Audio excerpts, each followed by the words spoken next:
I sit here today with Harvard's own Graham Allison and the author of Destined for War, one of the most exciting books I've read in the last decade. So it's an honor. It's an honor to be here with you as a student of China myself, and as one of the fathers of call it foreign policy, and given your storied history with every U.S. president since Reagan, and all of the awards, accolades, and advice that you've given our administration over the years. It's just an honor to be here with you. Thank you so much, and thanks for the kind comments about the book. Yeah, absolutely. So I'd love to just dive right into your book. You began the Harvard Thucydides Trap project and wrote this book about just the basis is there are 16 cases in the world where a rising power has threatened a ruling power. And I'd love to just start on the top of, in writing and in reading and in setting up this center, what have your kind of key takeaways been from the 16 cases where this happened and the 12 that ended up at war and the 4 that didn't? Well, let me start with the big idea and then we'll drill down. Great. So basically, Thucydides had a big idea. So Thucydides, the founder and father of history, was watching what happened in classical Greece 2,500 years ago. And he wrote famously, it was the rise of Athens and the fear that this instilled in Sparta that caused the war. So there's a concept that a rising disruptor and an established incumbent end up in a rivalry that often leads to war. I then coined this term Thucydides Trap to make this concept vivid. And then in the Thucydides Trap case project, we looked at the last 500 years. We found 16 times a rising power threatened to displace a ruling power. 12 of them ended in war, 4 in not war. So there's the puzzle. So think next month we'll be celebrating, we'll pause to remember the final day of a war that became so devastating that historians had to create a whole new category. They called it World War. That's why it's World War I. Yeah. In that case, a incident as inconsequential, apparently, as the assassination of a minor figure, the Archduke of the Austro-Hungarian Emperor, became the spark that created a fire that burned out a whole of Europe.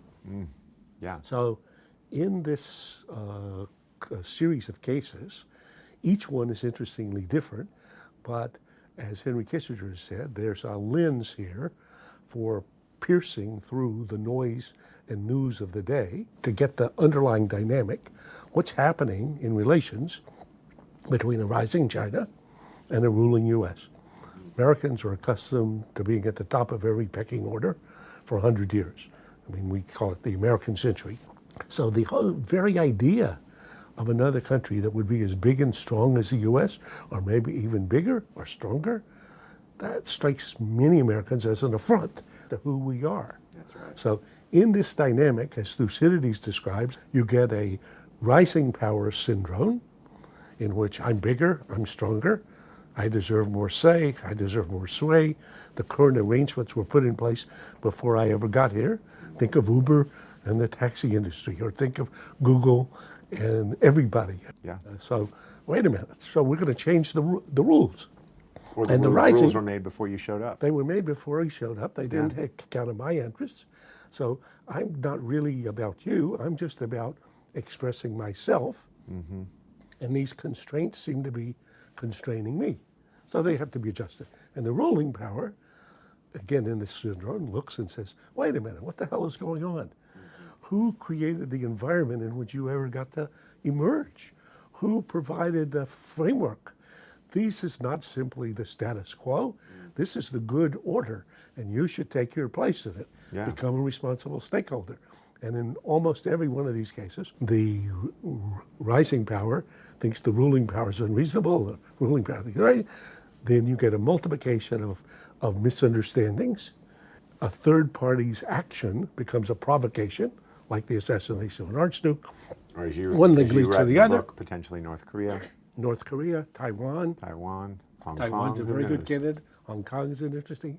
But even a trade war could escalate to a real war. Right. And we saw that happen in the run-up to what became Pearl Harbor and Japan's attack on the U.S. You mentioned that this was the U.S.'s, call it golden century or the century of the U.S. And the interesting juxtaposition is, as we all know, China views the last century as their century of humiliation. Exactly. The clash in histories, as they each understand it, we think it was kind of natural, and that where we are now is natural. And they think this was a century of humiliation in which Westerners with technology came to exploit them. So that's a pretty different picture. There's also different cultures. So in China, as you know, the Mandarin word for China means center of the universe. In their story, they are the sun. Every other country is a tributary that circulates around it. And they are accustomed, in their story, for 4,000 years, to ruling everything they could see. We imagine that the USA means number one. So that clash of both cultures and then values. We think individual liberty is the fundamental basis for building a society. They think order and control is the fundamental way of running a country, if you ask Xi Jinping. So the pictures of international relations, and then interests. So we think that it's natural that the U.S. Navy is the arbiter of events in the Pacific. They think we're operating in their backyard, and that they should be the person that decides who builds an island in the South China Sea. I can't wait to get into that. If you don't mind, I'm going to stay big, and then we're actually going to get into all of those things that you brought up. Do you have an overarching view of what is China's grand strategy? What is it? You know, when I go to the grand strategy classes at Yale and I think about these things, it seems like a nation state can have a grand strategy. It doesn't seem like someone who has a revolving door at the top can have a grand strategy, because it'll change every 4 years, every 8 years, or every 2 years in Congress. So how do you think about China's grand strategy? What exactly is it? Well, I think China's grand strategy, as Xi Jinping said explicitly when he became president, is to make China great again. He made this great rejuvenation of the great Chinese people long before Trump took up this banner. And by making China great again, for him and everybody else in the system, this means restoring China to its natural place at the top of every pecking order, where it was until this century of humiliation when the Westerners showed up with their technology. Making China great again means first by 2025, and he's even announced dates and targets, 2025, 2035, 2049. 2025, China is going to be dominate its domestic markets in 10 major new technologies, including driverless cars, AI, quantum computing. In 2035, China is going to be the dominant force in technology and innovation everywhere. In 2049, which is the 100th anniversary of the establishment of the People's Republic of China, they mean to be unambiguously number one, and as he said, to have an army that can, quote, fight and win. So going back on this point of whether it's made in China 2025 or their goals for 35 or 49, to have supremacy on the technological battlefront, which you write a lot about in your book, is both being offensive and defensive, but you write about it primarily being offensive in times of need. But when you go back to the acquisition of that property, of that technological know-how, of that intellectual property, whether you read the Defense Department's declassified piece on DIUX, or whether you read Lighthizer piece to the president detailing intellectual property theft, is the plan that President Xi have supremacy at any cost, meaning they will take it, they will misappropriate it, they will pay for it, they will, like, are they going to gather technology at the rate they've been gathering it and taking it from the rest of the world, or do you think that they'll actually start with a base and grow it themselves? Well, I would say both. So in the book, I describe what a Chinese friend explained to me their strategy. He said most companies have a strategy of R&D, so research and development. We have a strategy of RD&T, research, development, and theft. And actually, if you can steal intellectual property, it's a lot cheaper than having to research it yourself or develop it. So I would say, as a first approximation, they steal whatever they can get away with. And actually, President Trump is interesting, his evolution on this. He initially was blaming China for stealing our intellectual property. And then his current view, as he's expressed in tweets and otherwise, is I should blame my predecessors. They let him get away with it. Of course, that's what I would do if I could get away with it. So basically, from a Chinese perspective, I think they will continue doing what they're doing to the extent that they can get away with it. That's interesting. And when you think about the scale, if you've read all of the reports to date, the scale from all of them is kind of, they're congruent with one another between 200 and 300 billion a year. It's hard to quantify. But that amounts over a 10-year period to $2 or $3 trillion worth of true intellectual property from, one would argue that the U.S.'s greatest asset is our intellectual property and our kind of supremacy in education. And how do we stop that? Well, I would say that's a huge challenge, because if you've become accustomed to letting this happen, and if a lot of it happens actually aided and abetted by American companies, in the sense that an American company or a European company that wants to operate in China, they want access to the market. China has the biggest market, and so the Chinese extract even in this requirement to require technology to build plants. So then, if I then have big enough investment there, when they're stealing intellectual property from me, I come and complain to the U.S. government. This is horrible, terrible, terrible. But when it comes to a meeting with the leadership of China, I'm very polite, because I know these are tough guys and they will punish me if I'm too vocal in public. So I think they've had a pretty good strategy for doing what they're doing. And as you say, they can have a government that has a plan. So think of the Chinese government as the first approximation. You would think of Google or of Amazon or of Apple. So they have a chief executive. I mean, it's called the chief of everything. Right. They have a plan, the way a company would have a plan. They allocate resources with respect to the plan. They try to manage and control this. Now, we all know that when the Soviet Union did a version of this and tried to have a command and control economy, it didn't work. So we all know market economies work better. That's what we believe. But they believe they can manage their economy in this way and can take advantage of things that we can't take advantage of. And I think this is a contest. Now, interestingly, I've been talking to the Google people about this, and Eric Schmidt in particular, who's very thoughtful about this. He says, if the Soviet Union had basically Google and Apple had the technology of both big data, search, and collection of data about everything, they might have been more successful. What they do when looking at their markets is look at a pretty broad span of data. They ask a lot of questions with AI. They make choices on that basis. I still don't believe it. I'm too, I think, liberal in the European sense of thinking individual freedom is too much part of the human soul and the breast, and is likely to be more creative and more successful. But I would say, looking at the last, if we just take the record of the 21st century, if you were a Martian watching this game, you would be not so clear, because the American democracy has looked increasingly dysfunctional, and this Chinese authoritarian model has worked better than I would have suspected. Yeah, me too. And you mentioned in your book that something that takes to build a railroad here, it may take 5 years, and $50 billion, and in China they can build one in 5 months because they don't need the permitting. There are a lot of pros and cons to their model versus ours, but that leads me into a question of, do you think the recent economic supremacy / growth that China has enjoyed for the last 5 to 10 years, really since 2008, 2009, do you think that has legitimized Xi's ascendancy to where he is today? And do you think that that's at risk if they have even a mild recession? Well, certainly nothing succeeds like success.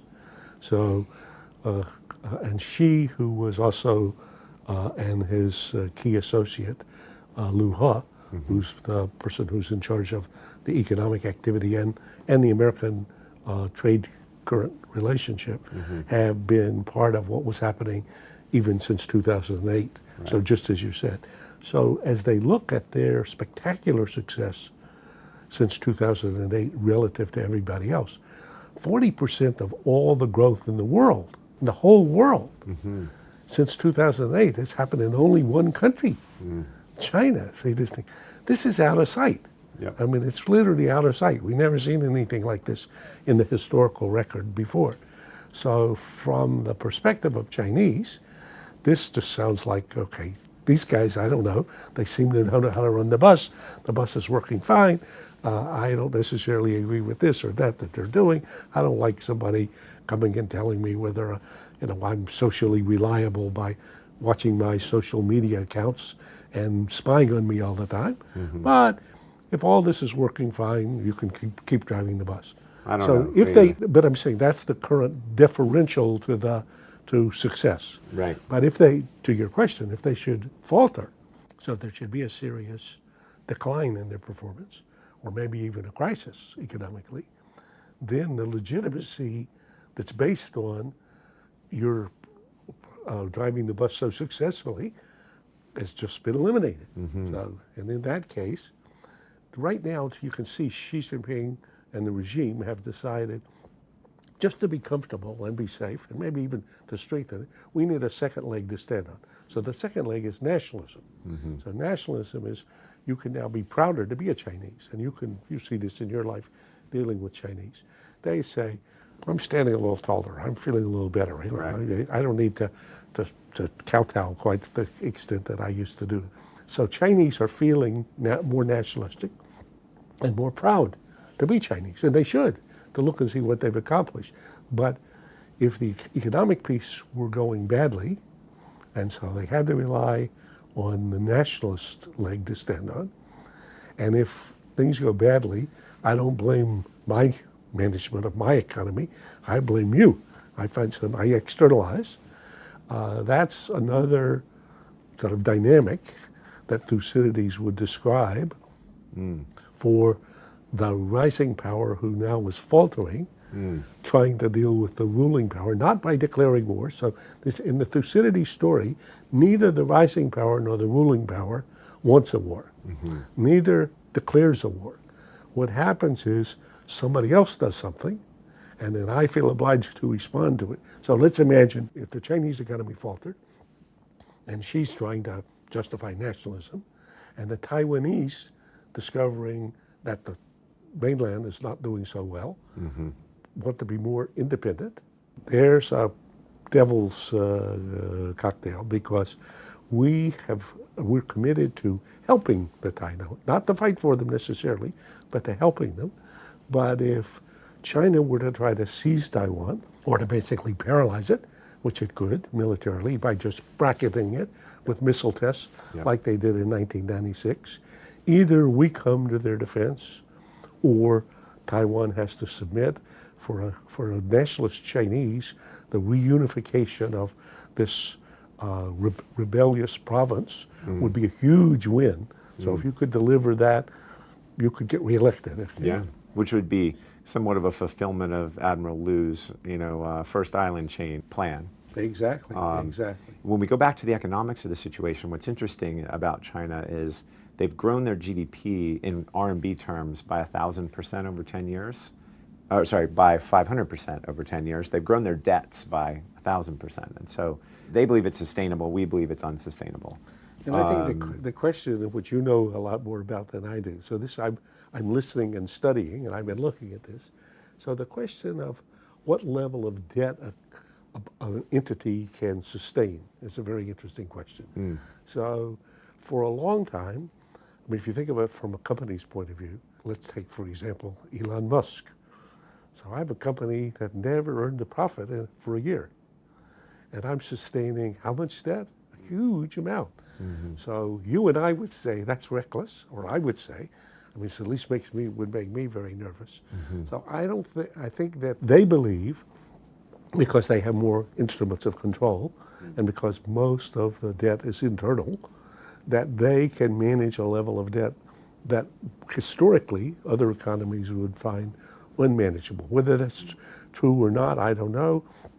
You had a number of companies, including financial companies here, that imagined that before 2008, especially when they had a lot of liabilities that weren't quite, they were sort of in the shadows a little bit. Yeah. I think it comes down to, again, the tale of two worlds. They have a world that's RMB based, that's domestic. To your point, they can restructure any loan, they can print some more money, they can pretend things didn't happen.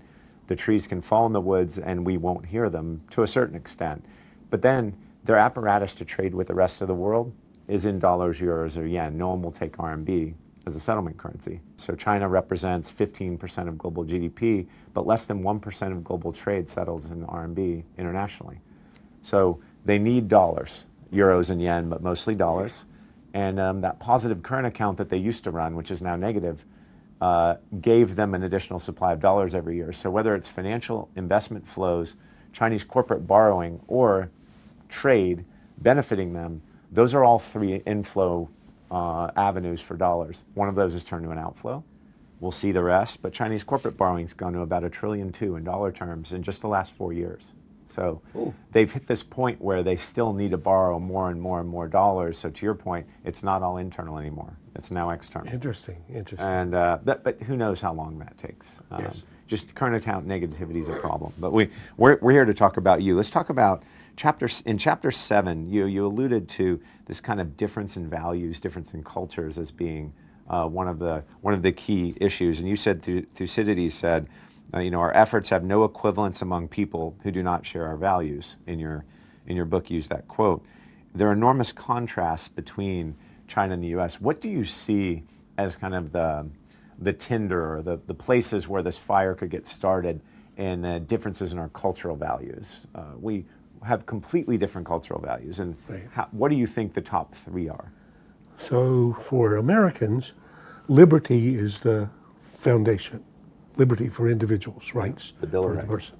So life, liberty, pursuit of happiness. Yeah. For the Chinese, order is the fundamental value. Chaos is the fundamental, risk.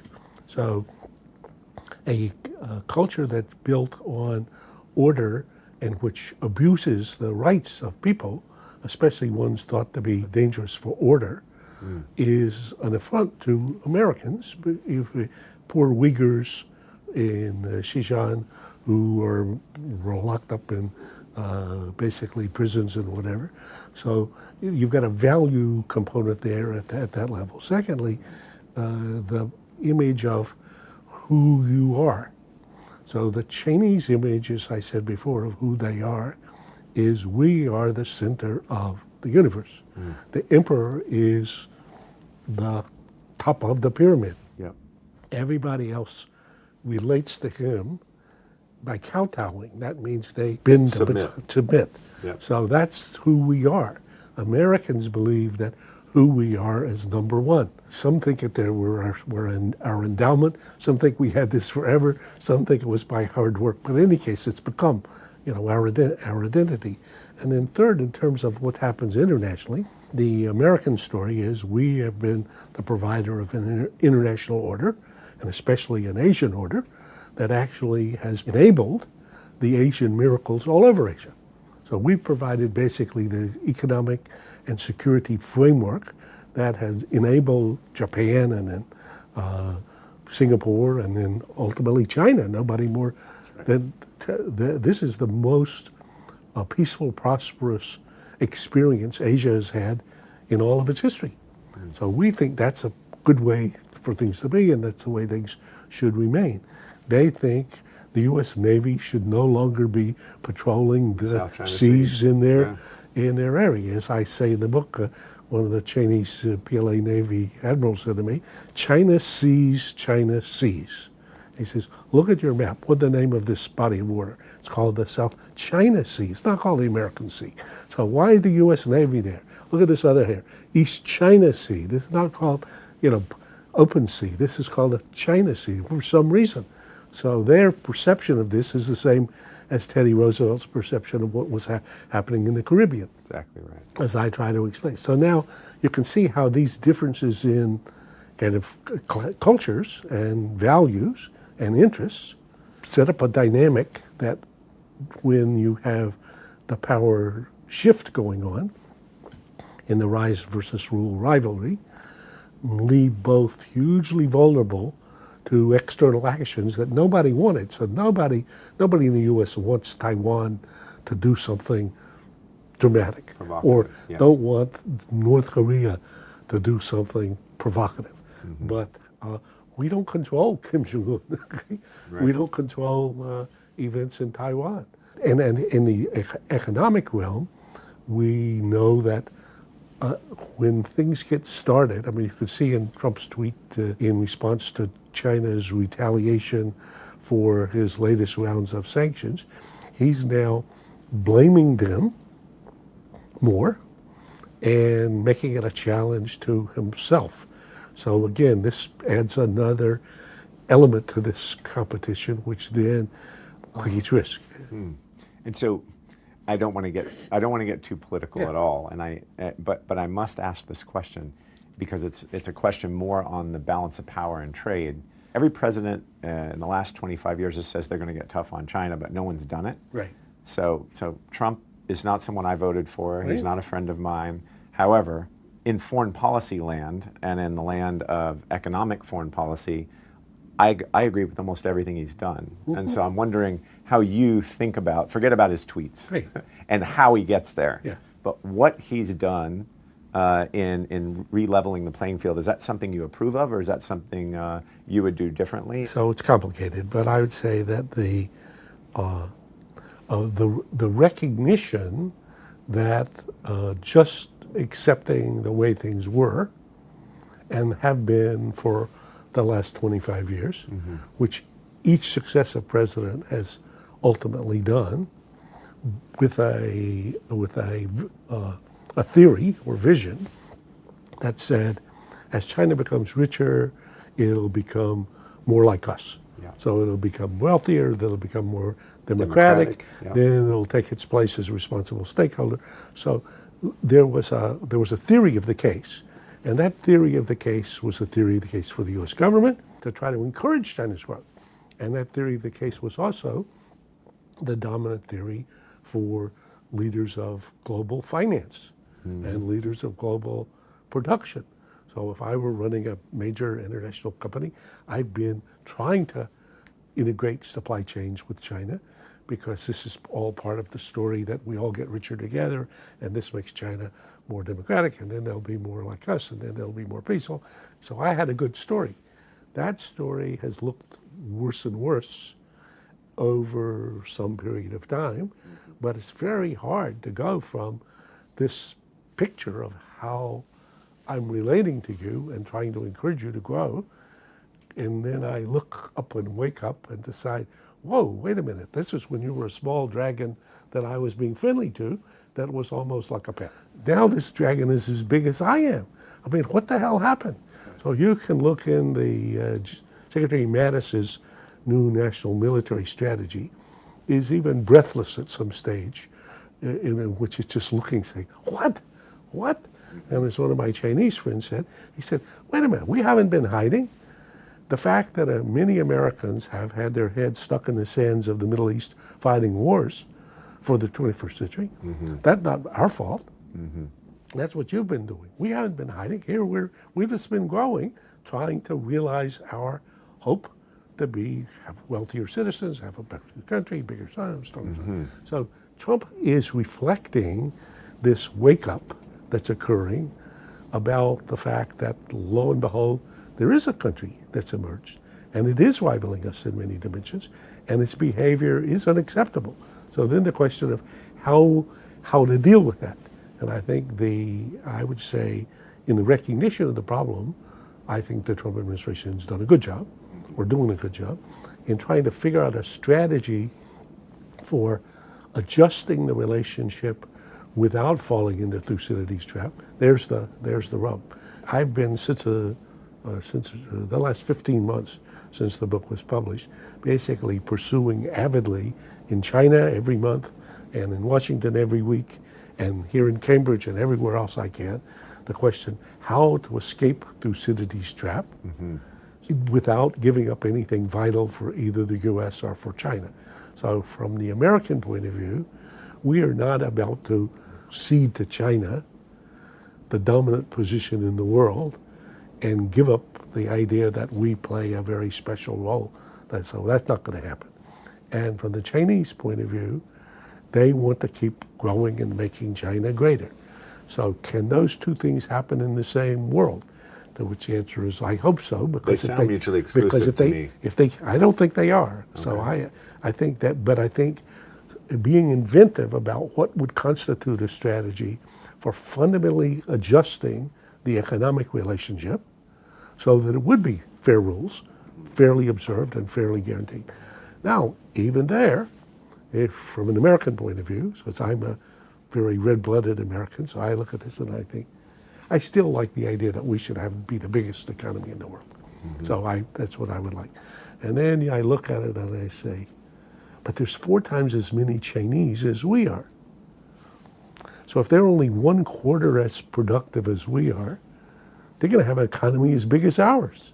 I mean, they seem to be pretty smart and pretty determined and pretty hungry. What if they were half as productive as we are? Mm-hmm. Just half. Well, now they got an economy twice as big as ours. What is the world in which we're dealing with the China that's twice as big as we are? So they could have twice as big a defense budget as we can? Wait a minute, I don't know how that works. And so I think partly Americans are struggling with the idea of just the idea of another country that would be big and strong. And challenging us. And if we were then going to be smart about this, we might begin to have to think about some things that we hadn't thought about before. So we can't simply cling to the status quo everywhere, not if the fundamentals of power have changed dramatically.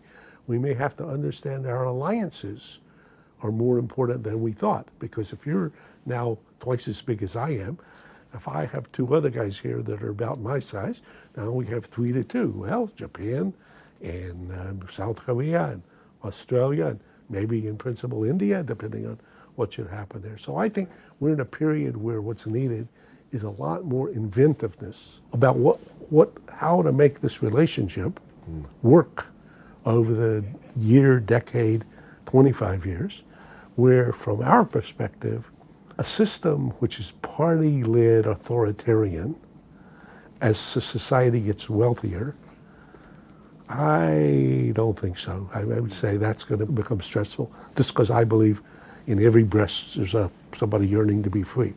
But they would bet, and some of my Chinese friends would bet, you guys have become so caught up by consumption and so caught up in, the ephemeral and so lazy that your democratic system, I mean, look at it, it's not going to work. And so you're going to come to decide that you're going to have a system more like ours. I'd say I don't think so, but I'd be prepared to play that out in a peaceful environment, betting on our fundamental concepts of values and governance rather than theirs.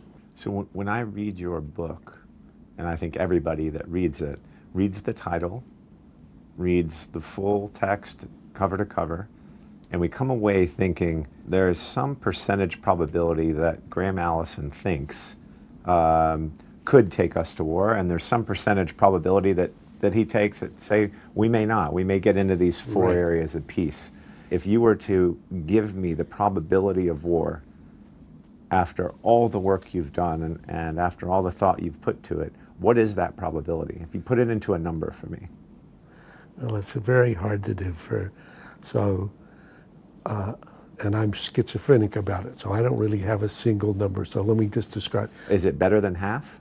I would say, my schizophrenia is I'm congenitally an optimist. Okay. So I don't believe ultimately that things will turn out badly, because I believe we will end up finding our way to a degree of imagination. On the other hand, if I were simply analyzing the case on the basis of the record, I would be pessimistic and say it was as likely as not, maybe slightly more likely than not. Okay. But not necessary. and not inevitable. Yeah. So the question is, what do we do? So the analogy or one that I take some inspiration from is the Cold War. So there were many wise heads that said in the 1950s and 1960s that was inevitable that there would be a war, even a nuclear war, between the Soviet Union and the United States. And people today can't believe it because of what Russia's become. But when John Kennedy became president, 1961, he believed that by the 70s, the Soviets would have an economy as big as we did. Yep. And that's what the economists all believe. So you look at that and you say, well, what did we do? And what was developed was a strategy with 4 or 5 pillars that became the Cold War strategy over the period of the 40s and then in the 50s and 60s and 70s that we basically followed, strangely enough, even in the political system, as you had said before, that alternates with parties and alternates with presidents for 4 decades to a point of victory.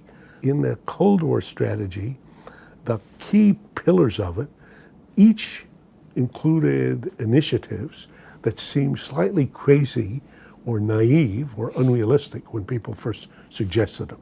I mean, the one I like the best is the Marshall Plan. Oh, yeah. So it's in June of 1947, so a year and a half after the war. Marshall came to Harvard, gave the commencement speech, and he said, I have an idea. We've just been fighting this war. We were spending half of our GDP. We've now given that up. We're back to the building America at home. We've demobilized all the troops and come home. But I have another idea. The poor Europeans were devastated, and the Soviets are aggressive.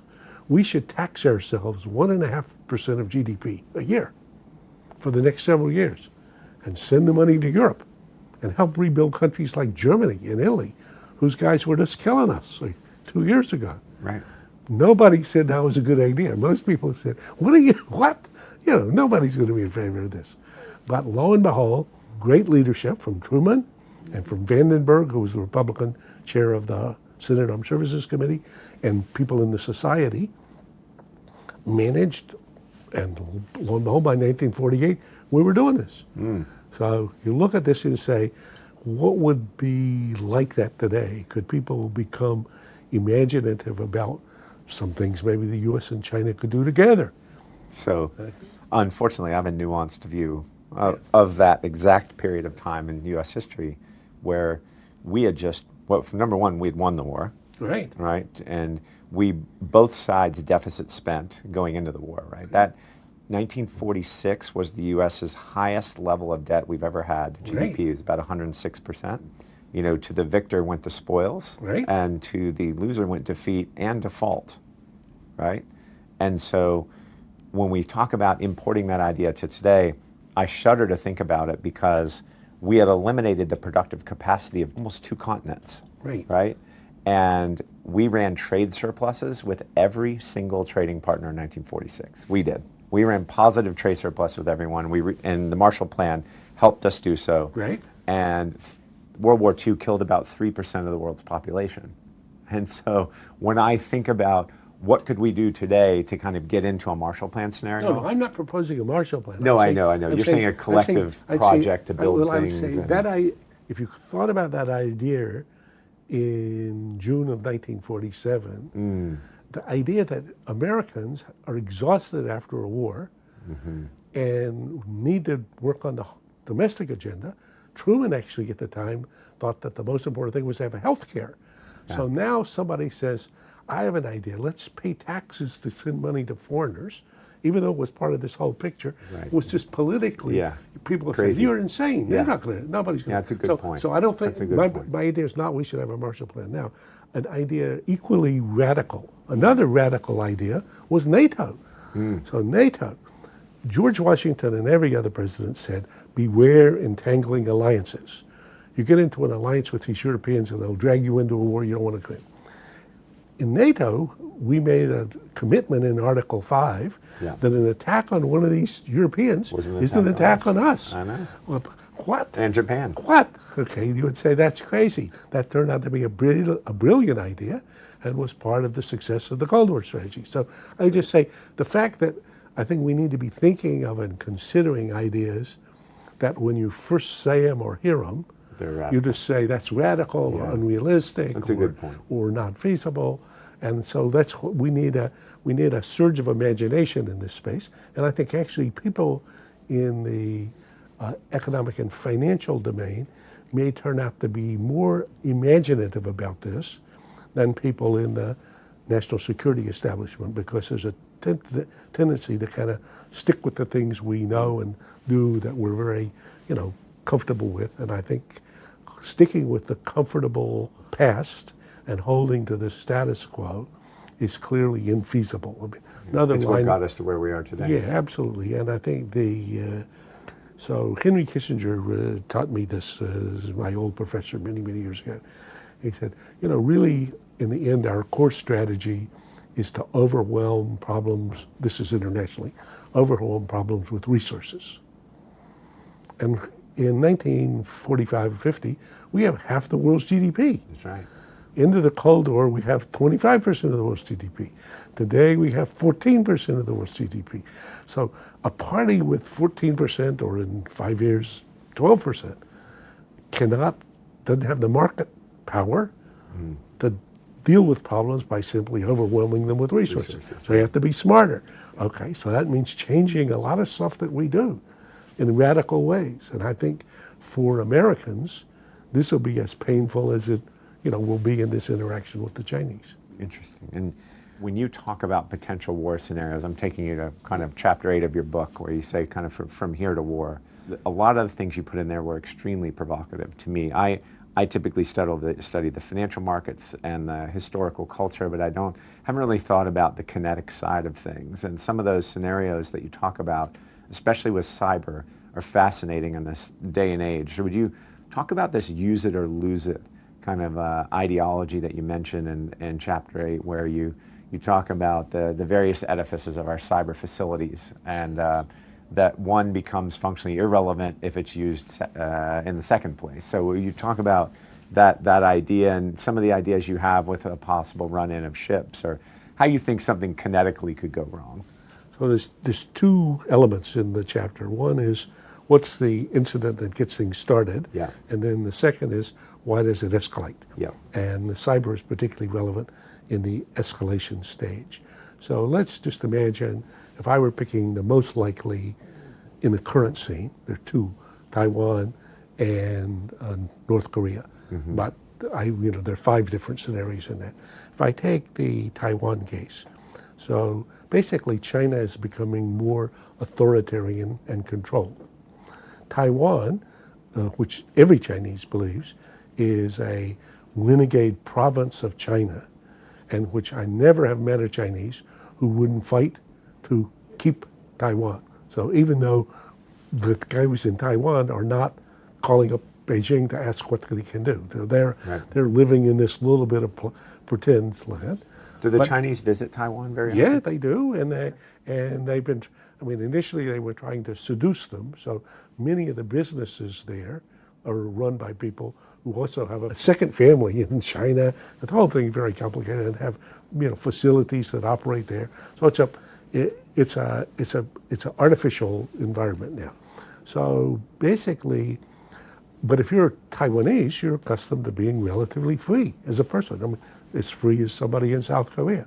So the idea that you would now be reintegrated into a country that's going to be governing you in a different way, you're not in favor of. So if you take anybody that's 30 years old and younger, or even 40 years old and younger, they've lived in a free country, they don't want to be part of China. The same way you get people in Hong Kong. They don't want to be. Okay, you can see that all the time. And so when the Chinese then say to them, well, you can't have people run for office who are in favor of it, they say, forget about it. You can run, but we won't swear you in. That's right, exactly.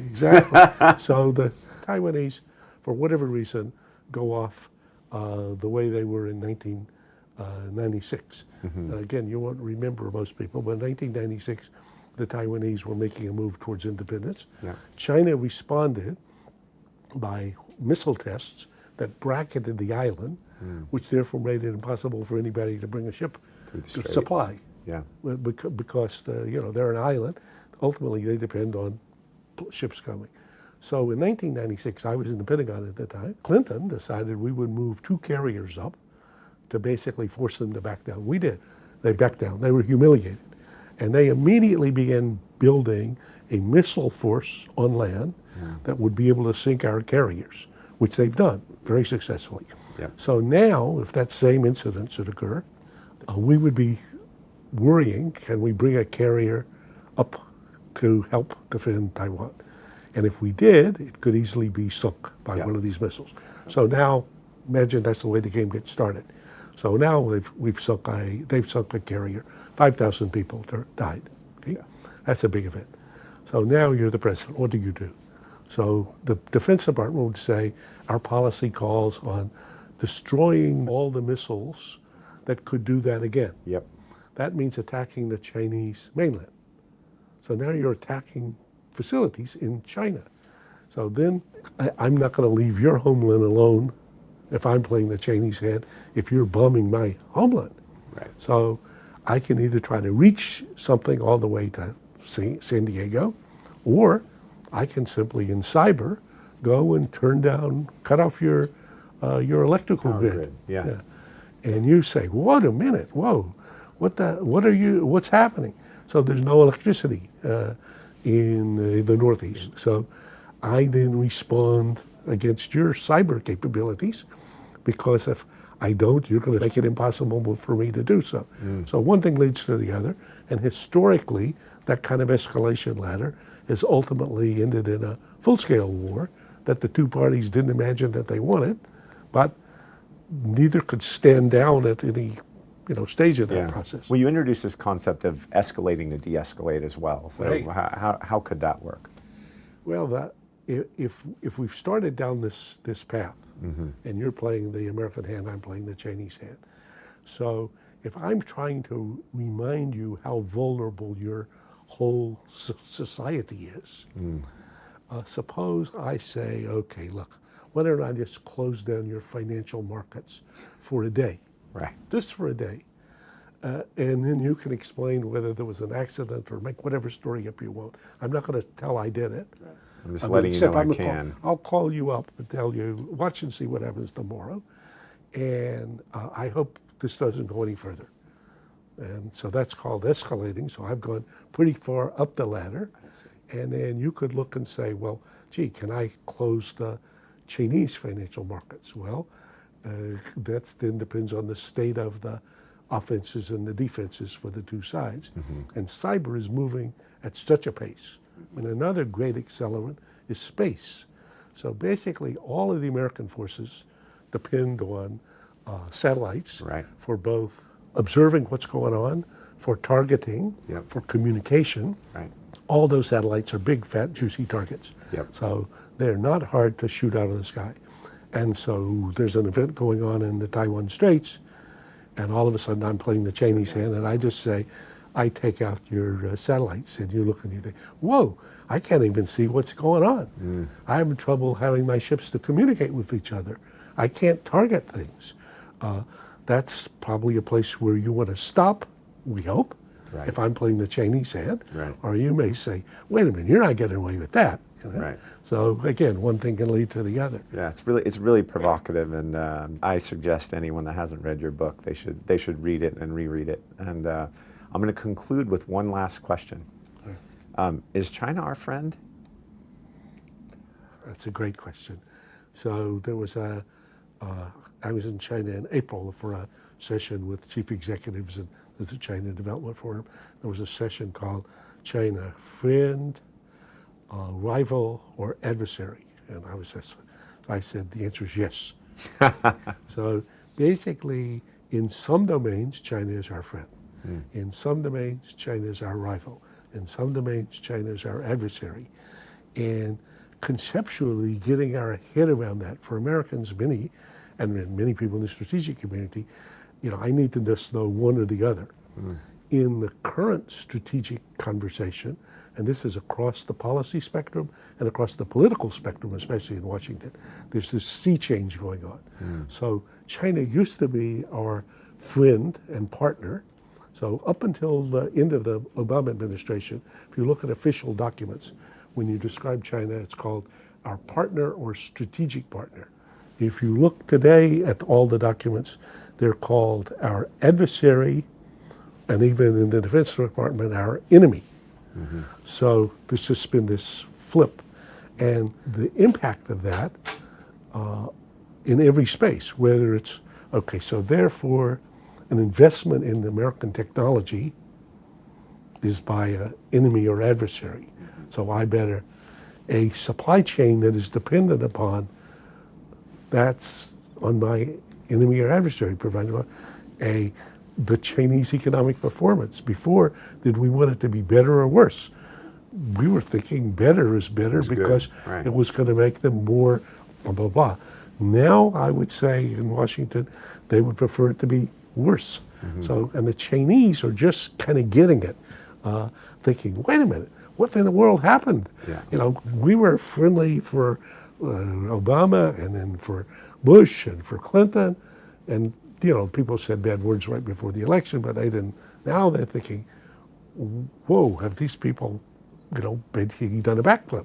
And I would say we're just seeing the first phase of a sea change, and the sea change on the surface is basically reflecting this underlying Thucydidean and dynamic, where increasingly China will be seen in our face and in our space because they just simply have got bigger and stronger and are pushing out. And they would say, well, this is just us growing. I mean, this is just natural growth and whatever. And we say, wait a minute, but you're now in my space. You're now, you know, rivaling me here. And that kind of dynamic, unless people are smart and creative, could lead to some crazy thing happening in North Korea or in the South China Sea or in Taiwan that I can't ignore. So I make some limited, and then you can't ignore it, and one thing leads to the other, and there we go. The best advice someone gave me on China years ago was look at what they do and don't listen to what they say. I agree. And I think watching what they do, actually watching what people do is often better, maybe even in the U.S. You're exactly than right. What they say. Well, Graham Allison, thank you so much for spending this time with me and with us. And it was just an honor to be here and hear your view of history and also your advice. Pleasure to be with you. Thank you very much. Thank you.